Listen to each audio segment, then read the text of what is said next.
Hey, what's up mga kaballers? Maligayang pagbabalik sa aking channel. Halina't pag-usapan natin ang balitang Golden State Warriors may bagong superstar kilalanin at ang balitang D'Angelo Russell ligtas na sa trade. Tara na't pag-usapan natin yan dito sa Basketball Hotshots.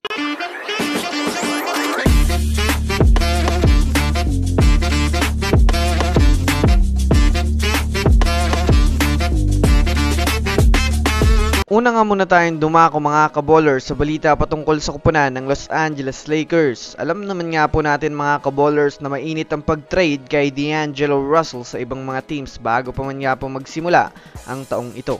Ito ay dahil na rin mga kaballers sa inconsistent nga daw ang laruan nito, ngunit sa ngayon nga po mga kaballers dahil nga sa maganda na ang pinapakita nito sa Lakers ng mga nagdaang laro ay napansin na nga po ito mga kaballers ng front office ng Lakers na nai-impress nga daw sila sa ipinapakitang laro ni D'Angelo Russell sa kanilang team.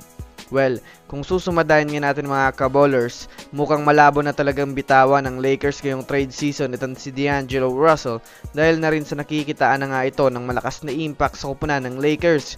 Siya nga po mga kaballers ngayon na nagsisilbing isa pang star caliber ng Lakers na makakatulong sa dalawang star player na si LeBron James at Anthony Davis. Bukod pa dyan, pinangunahan rin nga po mga kaballers ni D'Angelo Russell ang laro nila kanina kontra sa Portland Trail Blazers sa pagtatala ng 34 points na masasabi nating pinapatunayan nga ni D'Angelo Russell na kung may trade man sana sa Lakers ay hindi siya yun.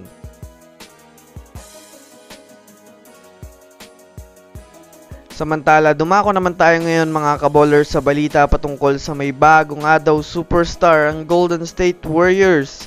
Dahil nga po mga kaballers, nalalapit na ang trade deadline ay marami na ngang usap-usapan ang pumapalibot sa kupunan ng Golden State Warriors. Kagaya na lamang mga kaballers nang may isa na naman nga pong superstar ang tinatarget ngayon ng Warriors sa ibang kupunan. Ito ay matapos ayawan nga sila ng kanilang gustong makuwang superstar na si Pascal Siakam na lumipat na sa kupunan ng Indiana Pacers. Kaya kung susumadahin natin mga kaballers, mapipilitan na ang kanilang front office maghanap muli ng panibagong superstar na makakatulong sa kanilang team at makuha nila sa loob ng trade market.